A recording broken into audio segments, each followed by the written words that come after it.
अब दोस्तों aldehyde ketone और कार्बोक्सिलिक अम्ल का जो चैप्टर चल रहा है उसमें एल्डिहाइड और कीटोन का हमने नामकरण पढ़ लिया था। एलिफेटिक और एरोमेटिक यौगिकों का नामकरण हमने क्लियर कर लिया और एल्डिहाइड और कीटोन का वर्गीकरण भी कंप्लीट कर लिया। अब हम आगे बढ़ेंगे एल्डिहाइड और कीटोन की विरंजन की अभिक्रिया। क्या पढ़ेंगे? एल्डिहाइड कीटोन की ये विरंजन अभिक्रिया है। एल्डिहाइड कीटोन बनाने की विरंजन अभिक्रिया। तो विरंजन अभिक्रिया में हम पहले पढ़ेंगे या तो एल्डिहाइड। देखो एल्डिहाइड और कीटोन की विरंजन या बनाने की अभिक्रिया में हम पहले अभिक्रिया लेते हैं एल्डिहाइड और कीटोन। इस प्रकार का हम अभिकारक लेंगे जिससे किसका निर्माण हो, उससे एल्डिहाइड का भी हो और कीटोन का भी हो। तो पहली रिएक्शन देखते हैं एल्डिहाइड और कीटोन दोनों की सम्मिलित अभिक्रिया, दोनों बनने की अभिक्रिया हम एक एक रिएक्शन देखेंगे। उसके बाद में केवल एल्डिहाइड इस प्रकार के अभिकारक लेंगे जिससे केवल एल्डिहाइड का निर्माण होगा, और हम इस प्रकार के अभिकारक लेंगे जिससे कीटोन का निर्माण हो। हम ये भाग है, ये अलग अलग रिएक्शन पढ़ेंगे तो आपको समझ में नहीं आएगा, तो हम अलग अलग समूह बनाकर इसकी रिएक्शन पढ़ते हैं। पहले पढ़ेंगे हम एल्डिहाइड और कीटोन दोनों की सम्मिलित अभिक्रिया, उससे एल्डिहाइड भी बन जाएगा और कीटोन भी बन जाएगा। तो ये उतारो आप तीनों रिएक्शन और उसके नीचे हेडिंग डाल लेना। मैं लिखवाऊंगा कि आपको एल्डिहाइड व कीटोन की सम्मिलित अभिक्रियाओं के नाम, और उस नाम के हिसाब से आप रिएक्शन कर लेंगे। ये उतारो आप तीनों, हेडिंग डाल लेना एल्डिहाइड कीटोन की विरंजन की अभिक्रिया, और उसके एक नंबर लगाकर लिखना एल्डिहाइड व कीटोन की सम्मिलित अभिक्रिया। नंबर 2 लगाकर लिखो केवल एल्डिहाइड बनाने की अभिक्रिया। नंबर 3 लगाकर लिखो केवल कीटोन बनाने की अभिक्रिया, और नीचे हेडिंग डाल लो एल्डिहाइड कीटोन की सम्मिलित अभिक्रियाएं। उन रिएक्शनों, देखो एल्डिहाइड कीटोन हम किससे बनाएंगे, उस अभिक्रियाओं को मैं नाम लिखता हूँ नीचे, वो आप बता रहे हैं। उसके बाद में ऑटोमेटिक समझ में आ जाएगा कि कैसे एल्डिहाइड का निर्माण होता है, कैसे कीटोन का निर्माण होता है। अब देखो दोस्तों, आगे हम एल्डिहाइड व कीटोन की सम्मिलित अभिक्रिया में अलग अलग रिएक्शन लिखते हैं। पहले आपको लिखना है कि इससे एल्डिहाइड और कीटोन भी बनेगा एल्कोहल के ऑक्सीकरण से, और ये हमने पढ़ा था वहाँ पर एल्कोहल की रासायनिक अभिक्रिया में। उसके बाद में दूसरी हम रिएक्शन पढ़ेंगे एल्कोहल के विहाइड्रोजनीकरण से। आपने ये पढ़ा होगा एल्कोहल पर कॉपर चूर्ण की उपस्थिति में 573 केल्विन ताप की उपस्थिति में क्रिया करवाते हैं तो हाइड्रोजन गैस बाहर निकलती है। उसके बाद में रिएक्शन पढ़ेंगे हम एल्कीन के ओजोनीय अपघटन से। एल्कीन पर किसकी क्रिया करवाएंगे? ओजोन की क्रिया करवाएंगे, O3 की। ये पढ़ेंगे। इससे हम किसका निर्माण करेंगे? एल्डिहाइड और कीटोन का निर्माण करेंगे। एल्काइन के जलयोजन से, एल्काइन का मतलब कार्बन और कार्बन के बीच ट्रिपल बॉन्ड होगा, और उस पर जल अपघटन की क्रिया करवाएंगे तो एल्डिहाइड और कीटोन का निर्माण होगा, वो भी हम यहाँ पर देखेंगे। उसके बाद में हम देखेंगे कार्बोक्सिलिक अम्ल के कैल्शियम लवण। कार्बोक्सिलिक अम्ल का कैल्शियम लवण ये होता है, कार्बोक्सिलिक अम्ल ये होता है, और कैल्शियम लवण को इस प्रकार से लिख देते हैं। अब देखो कैल्शियम की संयोजकता कितनी होती है? +2 होती है, तो इस पर कितने कार्बोक्सिलिक अम्ल जुड़ जाते हैं? 2 कार्बोक्सिलिक अम्ल जुड़ जाते हैं।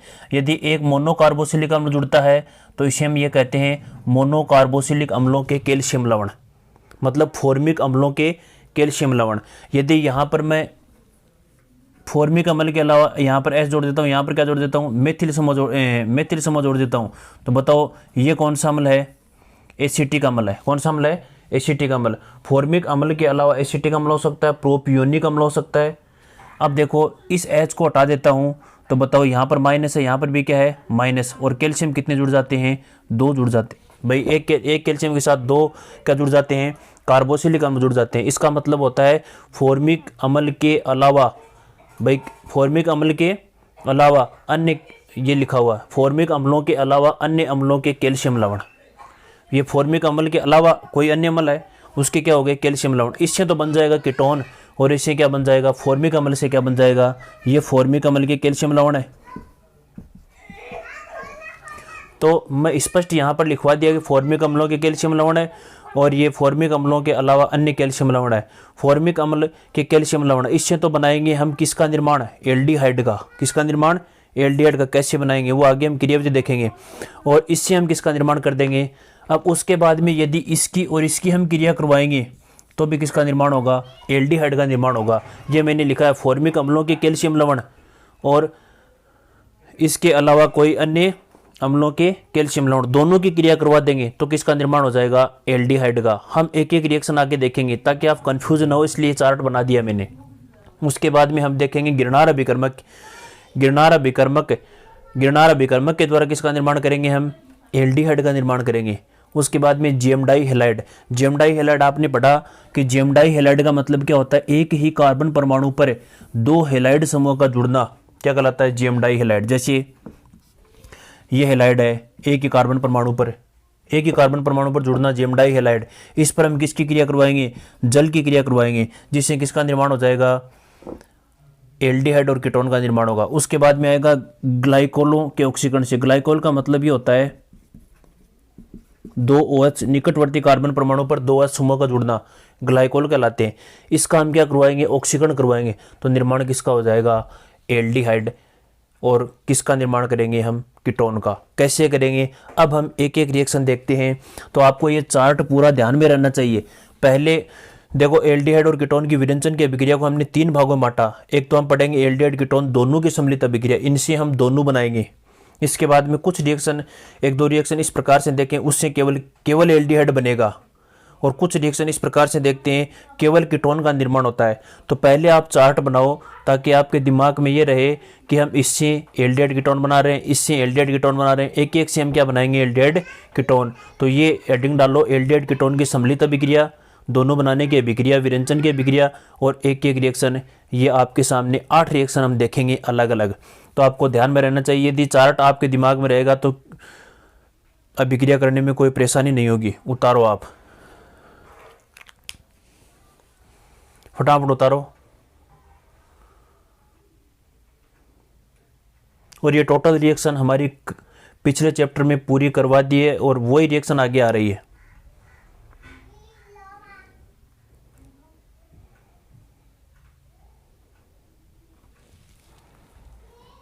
उतार लिया तो अब हेडिंग डालो, एल्कोहल के ऑक्सीकरण की अभिक्रिया।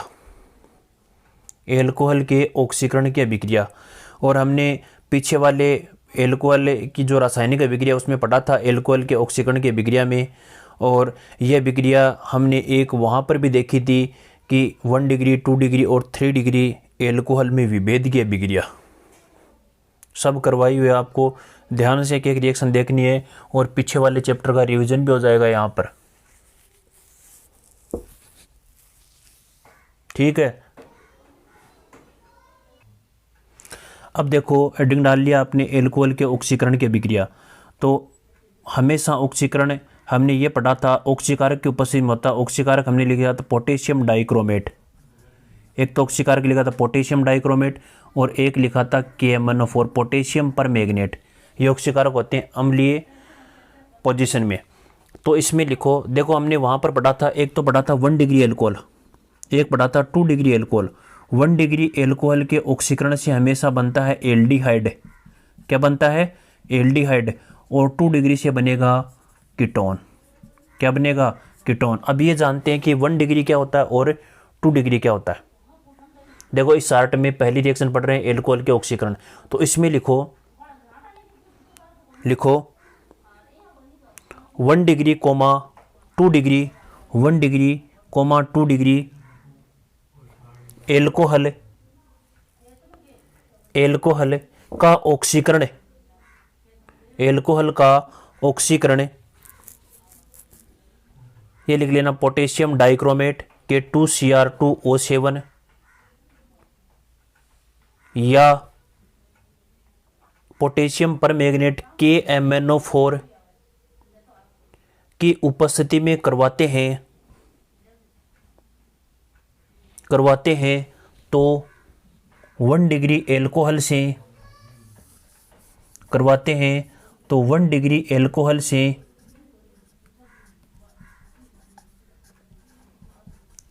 एल्डिहाइड तथा 2 डिग्री एल्कोहल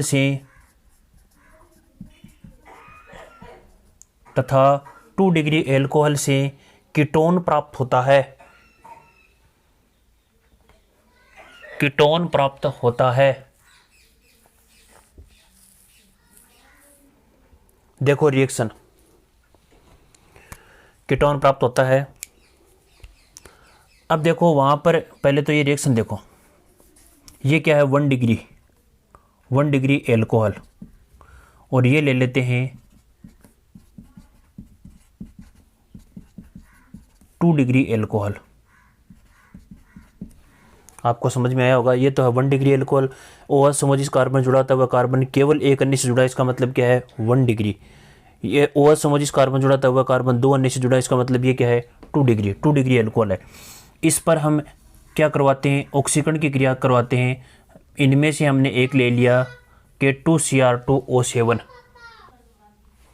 तो इनकी उपस्थिति में हमेशा क्या होता है ऑक्सीकरण। अब ऑक्सीकरण होता है तो ऑक्सीकरण का मतलब क्या होता है, हाइड्रोजन का बाहर निकलना और या ऑक्सीजन का जुड़ना। अब यदि इस समूह से हाइड्रोजन बाहर निकाल देंगे, हाइड्रोजन की कमी हो जाएगी, तो बताओ इसका क्या हो जाएगा ऑक्सीकरण। क्या हो जाएगा ऑक्सीकरण। तो अब देखो इसमें हाइड्रोजन इस प्रकार से निकलते हैं, मैं यहाँ पर लिखता हूँ, ये है 1 डिग्री एल्कोहल। अब इसको हम इस प्रकार से लिख लेते हैं, एक ये अम्लीय प्रकृति का था, एक तो ये बाहर निकल जाएगा और ये इस प्रकार से बाहर निकल जाएगा। क्यों? क्योंकि ये अम्लीय प्रकृति होगी तो H+ आयन बाहर निकल जाएगा। इसके पास कमी होगी तो कमी को कौन पूरा करता है, हाइड्रोजन परमाणु। ये क्रियाविधि में मैंने पीछे वाले पार्ट में समझा दिया है। अब देखो यहाँ पर किसका बचा क्या, CH3 CHO, एल्डिहाइड बन गया। देखो 1 डिग्री एल्कोहल से किसका निर्माण हो गया, एल्डिहाइड का। इसी प्रकार इसमें भी क्या होगी ऑक्सीकरण की क्रिया, तो बताओ ये हाइड्रोजन बाहर निकल जाएंगे, निकल गए। अब देखो बन क्या गया CH3 C+O, और ये क्या बन गया कीटोन। क्या बन गया कीटोन। और इस कीटोन का साधारण नाम क्या होता है, एसीटोन। क्या होता है एसीटोन। और 1 2 और 3 बताओ वैसे कौन सा कीटोन है, सम्मित है या असम्मित, सम्मित कीटोन। 3 कार्बन को क्या कहते हैं, प्रोपेनॉन। क्या कहते हैं, प्रोपेनॉन। साधारण नाम होता है एसीटोन, IUPAC नाम होता है प्रोपेनॉन। देखो समझ में आ रहा है। इसका नाम क्या हो गया 1 और 2 को क्या बोलते हैं, एथेनेल। क्या बोलते हैं, एथेनेल। ठीक है, ये तो हो गया एथेनेल, और ये हो गया साधारण नाम क्या है एसीटोन, और इसका साधारण नाम क्या है एसिटएल्डिहाइड। तो आप उतारो, तो देखो हम एल्कोहल के ऑक्सीकरण से हम एल्डिहाइड भी बना दिया और क्या बना दिया कीटोन। इसलिए दोनों की क्या है सम्मिलित अभिक्रिया है। फटाफट उतारो आप ये। तो दोस्तों कोई कुछ भी नया नहीं, इसमें पीछे वाले चैप्टर में जो एल्कोहल की रासायनिक अभिक्रिया पढ़ी वो का वो पार्ट इसी के अंदर है। एल्कोहल का ऑक्सीकरण ये आपने कंप्लीट उतार लिया।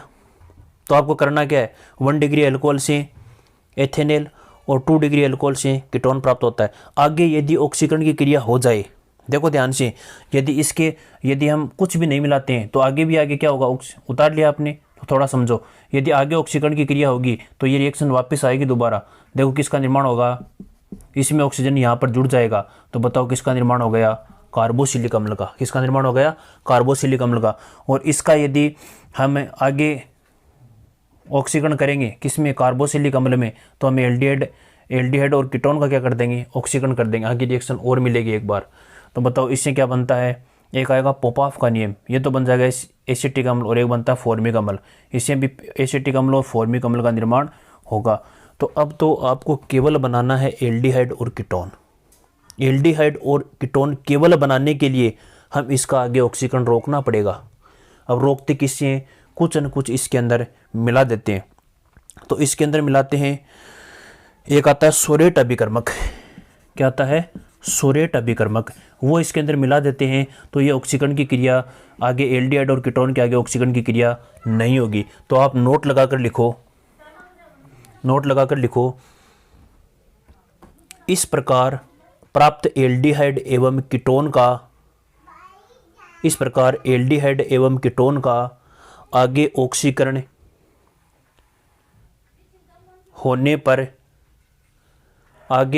होने पर कार्बोक्सिलिक अम्ल का निर्माण होता है। उसको रोकने के लिए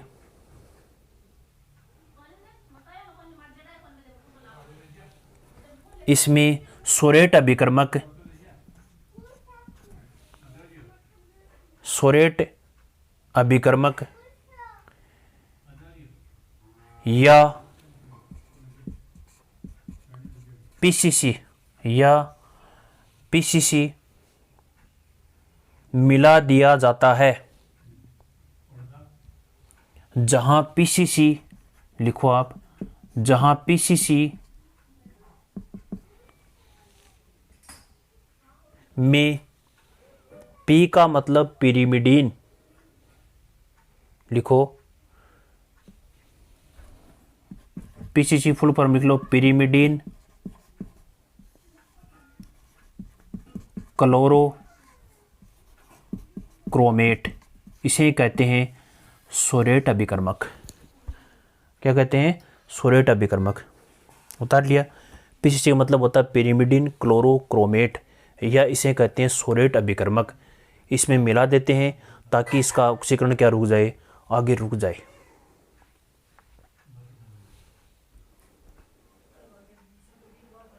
नीचे लिखो पीसीसी की संरचना, पीसीसी की संरचना लिखो C5H5NH। देखो ये क्या होता है? पिरिडीन। C5H5 ये क्या होगा? पिरिडीन। और यहाँ पर क्या बना देते हैं? CrO3 और ये आ गया Cl। ये हो गया पिरिमिडीन क्लोरोक्रोमेट, पिरिमिडीन क्लोरोक्रोमेट। ये हो गया पीसीसी। देखो पिरिमिडीन का सूत्र C5H5N, ये हो गया क्लोरोक्रोमेट, उतारो।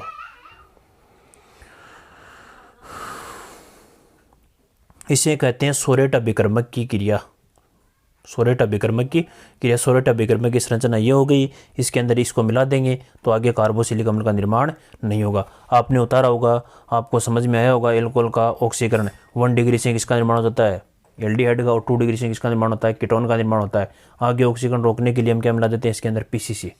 तो दोस्तों आगे वाली रिएक्शन लिखो, एल्कोहल की विहाइड्रोजनीकरण। अब इसमें है एल्कोहल के विहाइड्रोजनीकरण। विहाइड्रोजनीकरण का मतलब होता है H2 का बाहर निकलना। किससे? एल्कोहल से। तो 1 डिग्री से विहाइड्रोजनीकरण होगा, एल्डिहाइड बनेगा, और 2 डिग्री से बनेगा कीटोन। कैसे बनेगा ये मैंने बता दिया, आप रिएक्शन लिख लो क्योंकि लिखवाया उसमें। देखो शॉर्ट में ये है 1 डिग्री एल्कोहल, ये क्या है? 1 डिग्री एल्कोहल। और इस एल्कोहल का नाम क्या है? Ethyl alcohol.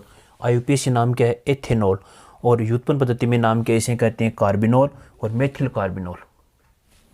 ये है 1 डिग्री एल्कोहल। और ये लेता हूं मैं 2 डिग्री एल्कोहल।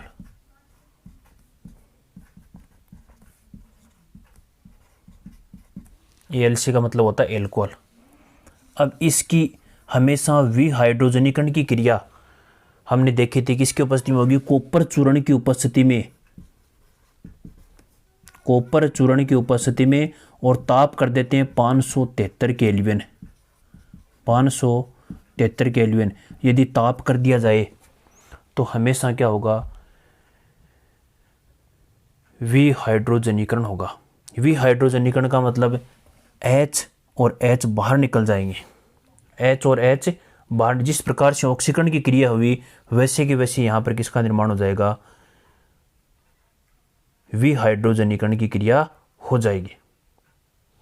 तो बताओ हाइड्रोजन बाहर निकल जाएंगे तो क्या हो गया? विहाइड्रोजनीकरण। तो बताओ इससे इस प्रकार से हाइड्रोजन बाहर निकलते हैं, एक तो ये निकल जाएगा और एक निकल जाएगा, मैं इसको इस प्रकार से लिखता हूँ तो ये निकल जाएगा। तो बताओ क्या बन गया? CH3CHO। बताओ इसी प्रकार ये बाहर निकल जाएगा तो बताओ क्या बन गया? कीटोन बन गया। इसे कहते हैं एल्कोहलों के विहाइड्रोजनीकरण। क्या कहते हैं? एल्कोहलों के विहाइड्रोजनीकरण। उतारो आप।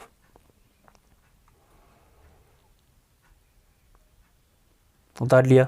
1 डिग्री से एल्डिहाइड और 2 डिग्री से किसका निर्माण हो गया? कीटोन का। इस कीटोन का नाम क्या है? एसीटोन। आईयूपीएसी नाम क्या है? प्रोपेनॉन। और इसका आईयूपीएसी नाम है एथेनेल 1 और 2। और साधारण नाम क्या है? Acid aldehyde.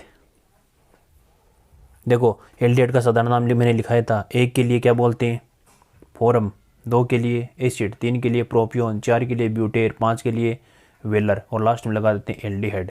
ये हमने पढ़ लिया, उतार लिया। आगे की रिएक्शन लिखो, एल्कीन के ओजोनी अपघटन। अब देखो आपको लिखा हुआ क्या है, एल्कीन के ओजोनी अपघटन। देखो हम एल्कीन लेते हैं और कैसे ओजोन की क्रिया होती है और एल्डिहाइड कीटोन का निर्माण होता है। ठीक है, देखो एल्कीन लेते हैं, मान लेते हैं पहले लेते हैं एथीन। ऑटोमेटिक समझ में आ जाएगा कि एथीन के अलावा कौन सी एल्कीन ले उसे कीटोन का पहले हम क्रिया करवाते हैं। ऐसी क्रिया होगी, देखो जब एल्कीन पर ओजोन की क्रिया करवाते हैं, ओजोन का सूत्र होता है O3 और ये है आपके सामने एल्कीन, और एल्कीन भी कौन सी है, एथीन। पर यदि ओजोन की क्रिया करवाई जाती है तो हमेशा याद रखनी है कि ये ओजोन की क्रिया है वो किस, ओजोन का संरचना सूत्र ये होता है, O3 की संरचना सूत्र हो गया।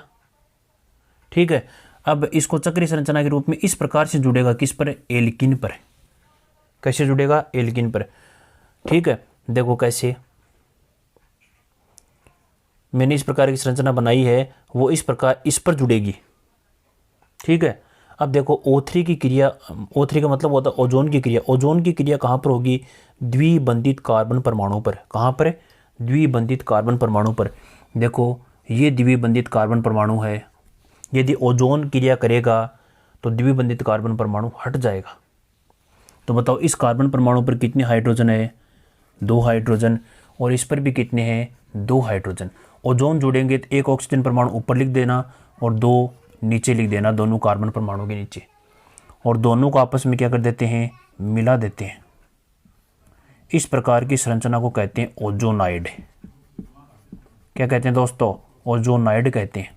बात समझ में आ गया। अभी आपके सामने पहले एल्कीन से ओजोन की क्रिया करवाने से ओजोनाइड बनता है, उसका आगे हमेशा क्या होगा, अपघटन होगा। क्या होगा, अपघटन। वो भी अपघटन क्या होगा, अम्ल की उपस्थिति में जल अपघटन करवा देते हैं। अम्ल की उपस्थिति में क्या करवा देते हैं, जल अपघटन करवा देते हैं। और जल अपघटन करवाएंगे तो निर्माण किसका होगा, और उस जल अपघटन को कहते हैं ओजोनी अपघटन। ओजोन का अपघटन होना क्या कहलाएगा, ओजोनी अपघटन। ठीक है, और ओजोनी अपघटन होते ही ये बंद आपस में टूट जाएंगे। ओजोनी अपघटन का मतलब ओजोनॉइड का टूटना, ओजोनॉइड का टूटना, ओजोनॉइड बन गया। ओजोनॉइड का अपघटन का मतलब होता है टूटना। कैसे टूटेगा, हमेशा याद रखना आपको कि इस प्रकार से ये बंध टूट दें। एक ऑक्सीजन परमाणु ऊपर है, उसके नीचे की तरफ इस प्रकार से बंधों को तोड़ दो।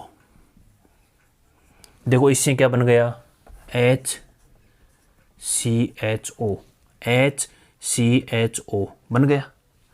देखो ये क्या बन गया, दूसरा भी क्या बन गया, HCHO। तो बताओ मैं इसको इस प्रकार से भी लिख सकता हूँ, बताओ किसका निर्माण हो गया, एल्डिहाइड का निर्माण हो गया। किसका हो गया, एल्डिहाइड। एल्डिहाइड भी कौन सा, फोरम एल्डिहाइड का निर्माण हो गया। किसका हो गया, फोरम एल्डिहाइड का। लिखो इसमें, जब एल्कीन पर ओजोन की क्रिया करवाते हैं तो पहले ओजोनाइड का निर्माण होता है, जिसका आगे ओजोनी अपघटन करवाने से एल्डिहाइड तथा कीटोन का निर्माण होता है। एल्डिहाइड तथा कीटोन का निर्माण होता है। तो पहली रिएक्शन है एथीन पर, कौन सा अभिकारक लेते हैं, एथीन पर ओजोन की क्रिया करवाते हैं, ओजोनाइड, और एथीन से किसका निर्माण होगा, एल्डिहाइड का। किसका, एल्डिहाइड का। उतारो ये रिएक्शन, फटाफट उतारो।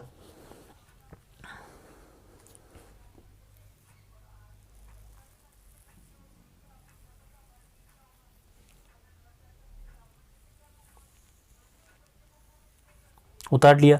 अब देखो इन हाइड्रोजन परमाणु के स्थान, यदि आपको ये पूछ ले कि आपके दिमाग में चल रहा है सर ये तो आपने बताया फॉर्मल्डिहाइड, लेकिन बनाना है एसिटाल्डिहाइड। क्या बनाना है, एसिटाल्डिहाइड। तो एसिटाल्डिहाइड कैसे बनाएंगे, बताओ। एसिटाल्डिहाइड बनाएंगे, आपने उतार लिया तो मैं आगे समझा रहा हूँ। एसिटाल्डिहाइड कैसे बनाएंगे, तो बताओ। एसिटाल्डिहाइड यदि बनाना है तो बताओ यहाँ पर क्या ले लेंगे, CH3। क्या ले लेंगे, CH3, यही तो लेना है। यदि मैं यहाँ पर एक CH3 ले लेता हूँ तो बताओ इसका नाम क्या हो गया, इसका नाम क्या हो गया, देखो 1 2 और 3, इसका नाम हो गया प्रोपीन। क्या हो गया, प्रोपीन। अब यदि प्रोपीन का ओजोनीय अपघटन करवा देते हैं, प्रोपीन का ओजोनीय अपघटन, तो बताओ ये क्या बन गया, प्रोपीन का ओजोनीय अपघटन हुआ या नहीं हुआ, बताओ ये क्या बन गया, एक तो बन गया एसिटाल्डिहाइड और दूसरा क्या बन गया, फॉर्मल्डिहाइड। तो एसिटाल्डिहाइड भी बना सकते हैं और फॉर्मल्डिहाइड भी बना सकते हैं। आपको समझ में आया होगा। यदि मैं यहाँ पर, यदि आपको ये पूछ ले कि सर दोनों ही एसिटाल्डिहाइड बनाने हैं, तो आप क्या करोगे, इस साइड में भी आप क्या ले लेते हैं, CH3 समूह ले लेते हैं और बन क्या जाता है, 2 ब्यूटीन। क्या बन जाता है, 2 ब्यूटीन। 1 2 3 और 4, दूसरे पर द्विबंध है, इसका नाम होगा 2 ब्यूटीन। क्या होगा, 2 ब्यूटीन। और 2 ब्यूटीन से किसका निर्माण कर देते हैं, बताओ यहाँ पर भी किसका निर्माण होगा, CH3। बताओ दोनों ही क्या बन जाते हैं, एसिटाल्डिहाइड प्राप्त हो जाते हैं। ये आपको समझ में आया होगा। अब यदि आपको बनाना क्या दोस्तों, एल्डिहाइड तो बना लिया, अब आपको बनाना है कीटोन। क्या बनाना है, कीटोन। अब कीटोन बनाएंगे तो बताओ एक हाइड्रोजन को मैं हटाकर, देखो नीचे लिखता हूँ CH3, दोनों तरफ यदि मैं मिथिल समूह जोड़ देता हूँ, हाइड्रोजन के स्थान पर क्या जोड़ देते हैं, मिथिल समूह, तो बताओ इसका नाम क्या होता है, 1 2 3 और 4, 4 कार्बन श्रृंखला बन गई। नंबरिंग करते हैं, 1 2, 2 पर भी मिथिल, 2 पर भी क्या है, मिथिल लिख सकते हैं। तो इसका नाम क्या है, 2 3 डाइमेथिल ब्यूटीन, 2 ब्यूटीन। समझ में आई। अब इस पर हम क्या करवा देते हैं, ओजोनीय अपघटन, O3 की क्रिया करवाते हैं, ओजोनीय अपघटन। ऐसे ही बताओ इस द्विबंध पर इस प्रकार से ओजोन जुड़ जाएगा। अब बाकी जुड़े हुए हैं उसको ऐसे कैसे जोड़ दो, इस कार्बन परमाणु पर 2 मिथिल समूह जुड़े हुए हैं, जोड़ दिए। इस पर कितने जुड़े हुए हैं, 2 जुड़े हुए, मैंने जोड़ दिए। अब आगे क्या करवाएंगे, ओजोनीय अपघटन, ओजोनीय अपघटन करवाएंगे। अब ओजोनीय अपघटन करवाएंगे तो इस प्रकार से ये अपघटन हो जाएगा,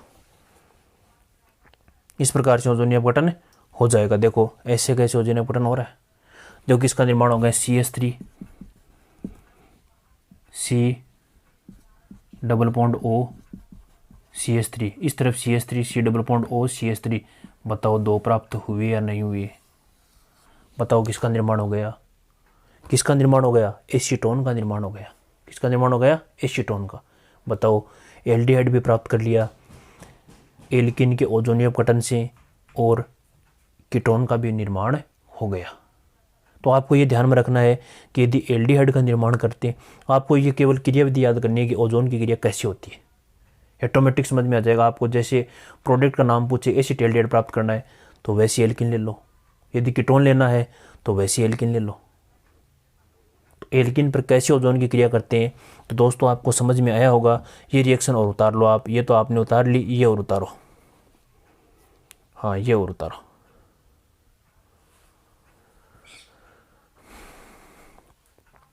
अब देखो हमने 3 रिएक्शन पढ़ ली, एल्कोहल के ऑक्सीकरण से, ये चार्ट बना हुआ ऊपर, आपको समझ में आ रहा है। एल्कोहल के ऑक्सीकरण से, एल्कोहल के विहाइड्रोजनीकरण से और एल्किन के ओजोनीय अपघटन से। इसके बाद में हम आगे वाले रिएक्शन पढ़ते हैं एल्काइन के जलयोजन से, मतलब एल्काइन पर किसकी क्रिया करवाते हैं, जल की क्रिया करवाएंगे। उसके बाद में ये पढ़ेंगे। अब एक एक रिएक्शन पढ़ते हैं तो आपके दिमाग में ये चल रहा है कि वास्तव में ये रिएक्शन हमें आ रही है, ठीक है। अब आगे की रिएक्शन लिखो एल्काइन के जलयोजन से। अब आपको लिखना है चौथी रिएक्शन है एल्काइन के जलयोजन। ये रिएक्शन लिखनी है आपको एल्काइन के जलयोजन से। इसमें लिखो एथाइन से, यह एथाइन, एथाइन से जलयोजन करवाने से एल्डिहाइड प्राप्त होता है तथा एथाइन के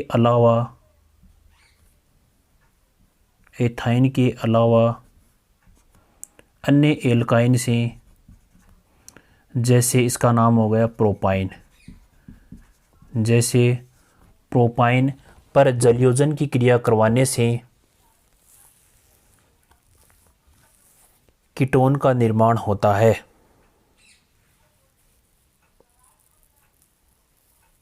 नीचे लिखो, जब एल्काइन पर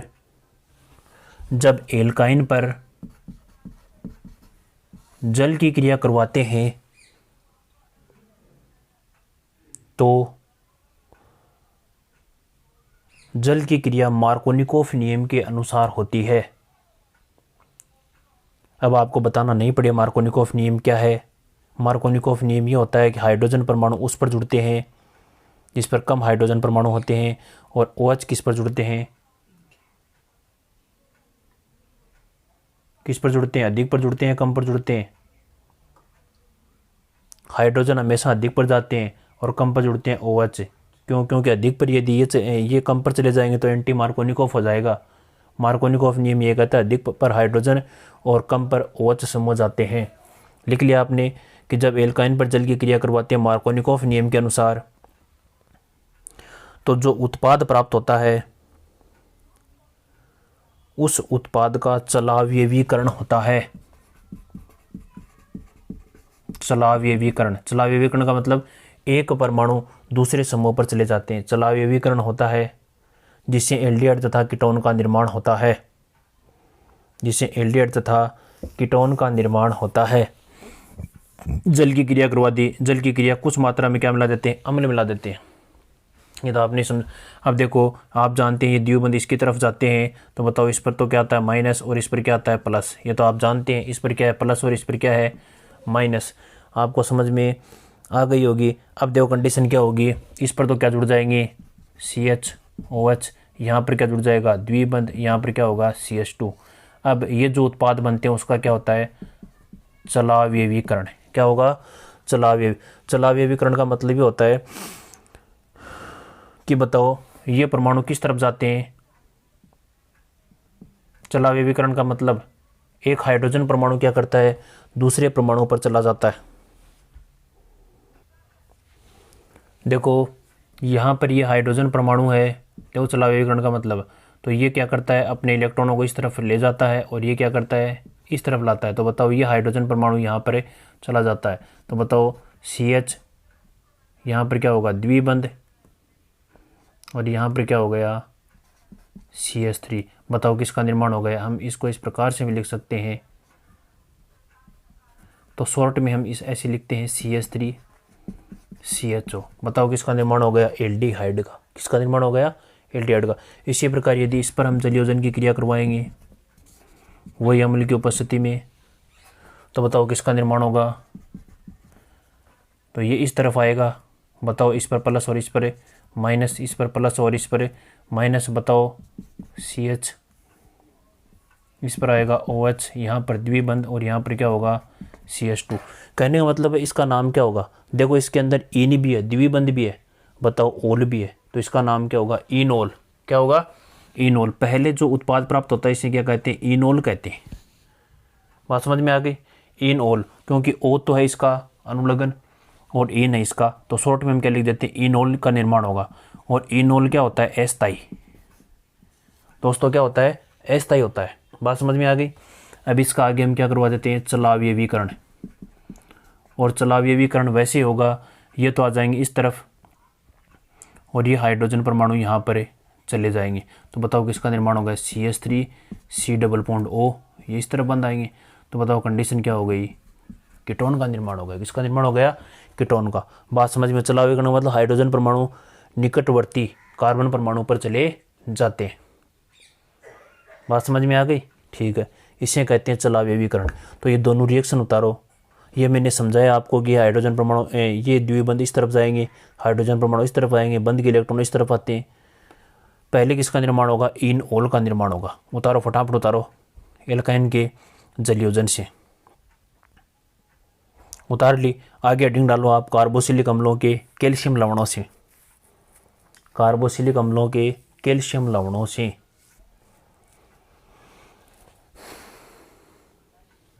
अब आपने ये हेडिंग डाल ली होगी, मैंने नीचे वाले रिएक्शन तीनों मिटा दिए एक बार। ये देखो, कार्बोक्सिलिक अम्लों के कैल्शियम लवण। कार्बोक्सिलिक अम्लों कैल्शियम लवण में हमने लिखा था एल्डिहाइड का निर्माण और कीटोन का निर्माण। कार्बोक्सिलिक अम्लों के कैल्शियम लवण, मैंने समझाया कि कार्बोक्सिलिक अम्लों के कैल्शियम लवण क्या होते हैं। अब आप हेडिंग ये उतारो, आप उतार ली। इसके नीचे लिखो, मैं लिखता हूँ एल्डिहाइड का निर्माण। एल्डिहाइड का निर्माण और एल्डिहाइड के निर्माण की दोनों रिएक्शन मैंने इस तरफ लिख दिए ताकि आपको कन्फ्यूजन हो। देखो क्या लिखेंगे, कार्बोक्सिलिक अम्लों के कैल्शियम लवण, तो फॉर्मिक अम्लों के कैल्शियम लवण। कार्बोक्सिलिक अम्ल, देखो फॉर्मिक अम्ल क्या होता है? फॉर्मिक अम्ल ये होता है, मैंने बताया था कि कार्बोनिल समूह की एक संयोजकता हाइड्रोजन समूह से और दूसरी संयोजकता OH समूह से पूरी कर देते हैं, बना समूह कहलाता है फॉर्मिक अम्ल। यदि कार्बोनिल समूह की एक संयोजकता OH समूह से और दूसरी यदि CH3 समूह से पूरी कर देते हैं तो क्या कहलाता है? फॉर्मिक अम्ल के अलावा अन्य अम्ल, अर्थात इसका नाम हो गया एसिटिक अम्ल। क्या हो गया? एसिटिक अम्ल। देखो फॉर्मिक अम्ल के अलावा एसिटिक अम्ल, प्रोपियोनिक अम्ल, ब्यूटाइरिक अम्ल, मतलब वेलेरिक अम्ल, इस प्रकार के हो सकते हैं। इसके अलावा यदि 3 कार्बन परमाणु का लेते हैं तो बताओ ये क्या बन गया? प्रोपियोनिक अम्ल। तो इसके अलावा जितने भी कार्बोक्सिलिक अम्ल होंगे उसका नाम क्या होगा? फॉर्मिक अम्ल के अलावा अन्य अम्लों के कैल्शियम, फॉर्मिक अम्लों के अलावा अन्य अम्लों के कैल्शियम लवणों से। बात समझ में आ गई? अब पहले तो बनाएंगे एल्डिहाइड और इसके बाद में इसके जस्ट नीचे बना लेंगे कीटोन। क्या बनाएंगे? कीटोन। बात समझ में आ गई? फिर हम एल्डिहाइड और देखते हैं, इससे देखेंगे, ये बाद में समझ में आएगा। अन्य अम्लों के कैल्शियम लवणों, फॉर्मिक अम्ल और अन्य अम्ल दोनों की क्रिया करवा देंगे तो उस पर हम किसके निर्माण हो जाएगा? एल्डिहाइड का। किसका? एल्डिहाइड का। तो आप एक नंबर लगा कर लिखो, एक नंबर लगा कर लिखो, एल्डिहाइड का निर्माण फॉर्मिक अम्लों के कैल्शियम लवण से करते हैं। फॉर्मिक अम्लों के कैल्शियम लवण से करते हैं। लिखो, जब फॉर्मिक अम्लों के, देखो सामने देखो दोस्तों एक बार कि फॉर्मिक अम्लों के कैल्शियम लवण कैसे बनते हैं। देखो इस फॉर्मिक अम्ल को यदि तोड़ते हैं तो एक तो बनता है फॉर्मेट। भाई ये माइनस है तो इसे माइनस के अंत में लगाते हैं 8, तो फॉर्मिक अम्ल से क्या बन गया? फॉर्मेट। ये बात हमेशा याद रखनी है। यदि यहाँ पर मैं एसिटिक अम्ल लेता और एसिटिक अम्ल पर यदि माइनस आ जाता तो इसे हम कहते हैं एसिटेट। क्या कहते हैं? एसिटेट। ये तो बात आपको समझ में आई होगी। तो बताओ, एक तो बन गया फॉर्मेट और ये क्या बन गया? H प्लस आयन बाहर निकालते हैं इसलिए अम्ल है, इसलिए क्या है? अम्ल है। बात समझ में आई होगी। अब देखो इसमें क्या होगा कि फॉर्मिक, अब इस पर यदि कैल्शियम जोड़ते हैं, धातु कैल्शियम जोड़ते हैं, यदि कैल्शियम जोड़ते हैं, कैल्शियम पर Ca+2 होता है। यदि मैं सोडियम जोड़ देता हूँ, सोडियम, तो बताओ सोडियम का तो यही सूत्र होगा, 1+ और 1- लवण का निर्माण कर लेते हैं। इसे कहते हैं सोडियम फॉर्मेट। क्या कहते हैं? Sodium format. लेकिन इस कैल्शियम की संयोजकता कितनी होती है? 2। तो बताओ 2 ही हमें क्या जोड़ने पड़ते हैं? 1 पर 1 जोड़ते हैं तो 2 पर फॉर्मेट कितने जोड़ते हैं? 2 जोड़ देते हैं। 1 जोड़ दिया और 1 जोड़ देते हैं यहाँ पर और 2+ से हट जाते हैं। उदासीनीकरण के लिए 2+ है तो 2 ही क्या जोड़ते हैं? माइनस जोड़ते हैं। इसे हम कहते हैं फॉर्मिक अम्लों के कैल्शियम लवण। क्या कहते हैं? फॉर्मिक अम्लों के कैल्शियम लवण। तो आपने लिखा होगा दोस्तों कि फॉर्मिक अम्लों के कैल्शियम लवणों का शुष्क आसवन करवाते हैं। शुष्क आसवन। शुष्क आसवन का मतलब होता है कि आसवन की क्रिया करवाते हैं, भाप बाहर निकलती है, ठीक है। और शुष्क का मतलब उसे शुष्क अवस्था में जल रहित कर लेते हैं, ठीक है। तो शुष्क आसवन करवाते हैं तो कैल्शियम कार्बोनेट का अणु बाहर निकलते हुए, कैल्शियम कार्बोनेट का अणु बाहर निकलते हुए एल्डिहाइड का निर्माण हो जाता है। देखो ये पढ़ रहे हैं हम पहली, यह आपने लिख लिया फॉर्मिक अम्लों के कैल्शियम लवण का शुष्क आसवन करवाते हैं तो किसका निर्माण हो जाता है? एल्डिहाइड का, कैल्शियम कार्बोनेट बाहर निकलते हुए। तो पहले आपको ये सूत्र आना चाहिए, फॉर्मिक अम्लों कैल्शियम लवण का सूत्र क्या होता है। अब आप लिख लेंगे, ये होता है कैल्शियम, ये हो गया फॉर्मिक अम्लों के कैल्शियम लवण, या हम देखो इसका नाम क्या लिख सकते हैं, कैल्शियम फॉर्मेट, कैल्शियम फॉर्मेट। अब मैं डायरेक्ट लिख रहा, देखो इसका नाम क्या हो गया, कैल्शियम फॉर्मेट। बात समझ में आ गए। अब इसका हम आगे क्या करवाते हैं, मोस्ट इंपॉर्टेंट अभिक्रिया है ये, शुष्क आसवन। क्या करवाते हैं, शुष्क आसवन। तो आपको हमेशा याद रखनी है कि शुष्क आसवन करवाते ही बताओ बाहर क्या निकल जाएगा, कैल्शियम कार्बोनेट। यदि एक नीचे वाला COO लेते हैं तो ऊपर वाला आप एक O ले लेंगे, एक O ले लेंगे, याद रखने की बात है। बताओ इस प्रकार से बाहर निकल जाएगा। तो बताओ इस गोले के अंदर क्या है, CaCO3, बाहर क्या निकल गया, CaCO3। और देखो शेष क्या रह गया, C के साथ हमेशा क्या होगा, डबल बॉन्ड, और एक क्या जुड़ जाएगा, H। बताओ किसका निर्माण हो गया, एल्डिहाइड का निर्माण हो गया। किसका निर्माण हो गया, एल्डिहाइड का। दोस्तों बात समझ में आया होगा। देखो एल्डिहाइड भी कौन सा बन गया, फॉर्म एल्डिहाइड। कौन सा बन गया, फॉर्म एल्डिहाइड। और हम एसिड एल्डिहाइड बनाएंगे, एसिड एल्डिहाइड बनाएंगे इससे, किससे बनाएंगे, इससे बनाएंगे। बाद में आपको समझ में आएगी कैसे बनाएंगे। उतार लिया आपने, हाँ उतारो।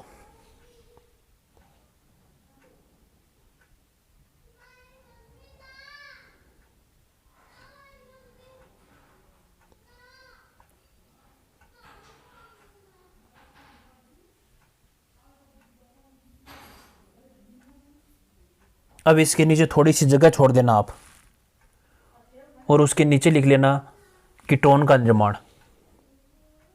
क्यों, क्योंकि मैं इसके नीचे ये लिखवाऊंगा बाद में, फॉर्मिक अम्लों के कैल्शियम लवण के अलावा अन्य अम्लों के कैल्शियम लवण, मतलब इन दोनों की मैं क्रिया करवाऊंगा। तो बाद में किसका निर्माण होगा, एल्डिहाइड का निर्माण होगा। किसका निर्माण होगा, एल्डिहाइड। तो यहाँ पर थोड़ी जगह छोड़ देना, 5-6 लाइन छोड़ देना, उसके बाद में लिखाऊंगा। देखो ये लिखो आप पहले, कीटोन का निर्माण। किसका निर्माण, कीटोन का निर्माण। अब नीचे लिख लेना कीटोन का निर्माण, 4-5 लाइन छोड़कर लिख लेना एक बार, कीटोन का निर्माण। देखो कीटोन के अंदर क्या है, फॉर्मिक अम्लों के अलावा अन्य अम्लों के कैल्शियम लवणों से। तो फॉर्मिक अम्ल तो ये होता है, लिख लो आप, फॉर्मिक अम्लों के अलावा अन्य अम्लों से। तो बताओ फॉर्मिक अम्ल तो ये होता है, इसके स्थान पर देखो इसी रिएक्शन में कर देता हूँ, यदि फॉर्मिक अम्लों के अलावा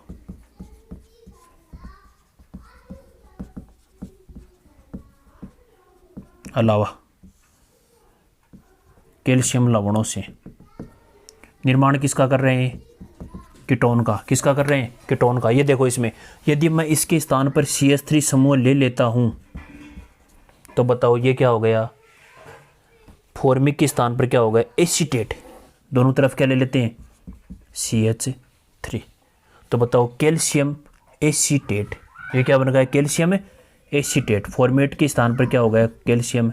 इस फॉर्मेट आते हैं तो एल्डिहाइड प्राप्त हो गया, फॉर्मिक अम्ल के अलावा एसीटेट आ गया। बताओ शुष्क आसवन करवा दिया, वही कैल्शियम कार्बोनेट बाहर निकलता है। बताओ इसके स्थान पर क्या जाएंगी, बताओ CH3। दोस्तों समझ में आ रहा है आपको, CH3, और इसके स्थान पर क्या जाएगा, CH3। बताओ किसका निर्माण हो गया, एसीटोन का निर्माण हो गया। किसका निर्माण हो गया, एसीटोन का। तो आपको समझ में आया होगा कि फॉर्मिक अम्ल के अलावा अन्य अम्लों के कैल्शियम लवणों से वो एक शुष्क आसवन को रहते हैं, कैल्शियम कार्बोनेट बाहर निकलता है और किसका निर्माण होता है, एसीटोन का निर्माण हो जाता है। उसके नीचे आप उतारो ये कीटोन का निर्माण, कीटोन के नीचे उतार लेना फॉर्मिक अम्लों के अलावा अन्य कैल्शियम लवणों से, और उसके नीचे ये रिएक्शन उतार लेना। अब आपको ये समझ में आएगी कि रिएक्शन कैसे होती है। उतार लिया आपने, तो उसके नीचे लिखो। अब जो आपने जो लाइन छोड़ी है एल्डिहाइड के नीचे 4-5 कि फॉर्मिक अम्लों के कैल्शियम लवण और अन्य अम्लों के कैल्शियम लवण दोनों की क्रिया, इनकी और फॉर्मिक अम्लों के दोनों की क्रिया करवा देंगे। तो कैसे देखो एल्डिहाइड बनेगा और कैसे कीटोन बनेगा। उतार लिया आपने, तो आगे लिखो, उस एल्डिहाइड में लिखो आप। अब देखो एक लिख लो फॉर्मिक अम्लों के कैल्शियम लवण। ये बताओ फॉर्मिक अम्ल है या नहीं, ये फॉर्मेट, ये क्या बन गया, फॉर्मेट। देखो ये बन गया फॉर्मेट। इस फॉर्मेट पर यदि हम कैल्शियम जोड़ते हैं तो बताओ एक कैल्शियम जुड़ जाएगा। ये तो क्या हो गया, कैल्शियम फॉर्मेट। कैल्शियम को Ca और फॉर्मेट को मैंने लिख दिया कैल्शियम फॉर्मेट। दूसरी हम किसकी क्रिया करवाते हैं इसके अलावा, तो यहाँ पर क्या ले लेते हैं CH3 C double bond O और यहाँ पर क्या है O, ये ले लिया O। बताओ यहाँ पर क्या, चलो यहाँ पर मैं लिख देता हूँ O। बताओ यहाँ पर क्या आएगा कैल्शियम, यहाँ पर क्या आएगा O, यहाँ पर क्या आएगा C डबल बॉन्ड O, यहाँ पर क्या आ गया CH3। तो ये क्या है फॉर्मिक कैल्शियम फॉर्मेट और ये क्या है कैल्शियम एसीटेट, कैल्शियम एसीटेट। इससे भी हमने कीटोन बनाया था और इससे हमने क्या बनाया था एल्डिहाइड। अब देखो कैसे, वही हम करते हैं शुष्क आसवन, शुष्क आसवन करवाते हैं। तो एक से एक कैल्शियम कार्बोनेट बाहर निकलता है, देखो एक से एक कैल्शियम कार्बोनेट बाहर निकलता है, तो दो से बताओ दो से क्या निकलेगा दो कैल्शियम कार्बोनेट। देखो कैसे निकलेगा आपको याद रखना है। यदि यहाँ से C डबल बॉन्ड O लेते हैं तो यहाँ से केवल एक ही O लेंगे। आपको समझ में आया होगा। देखो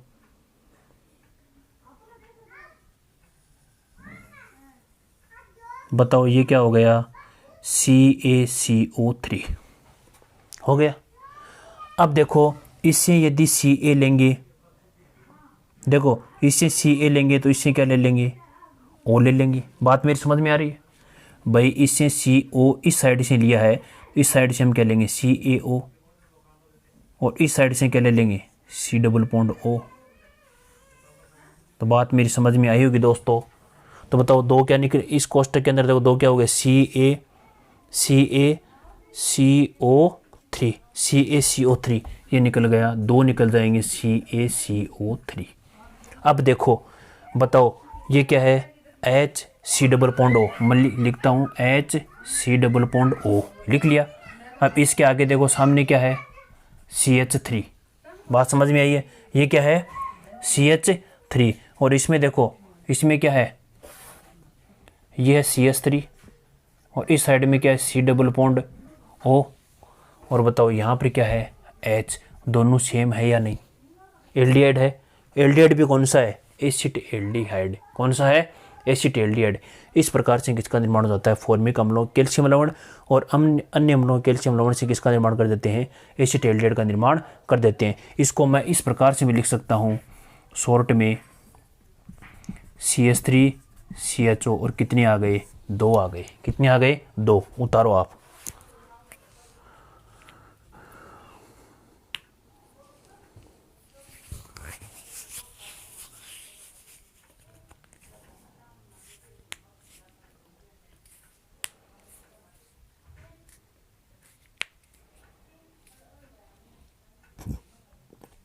उतार लिया।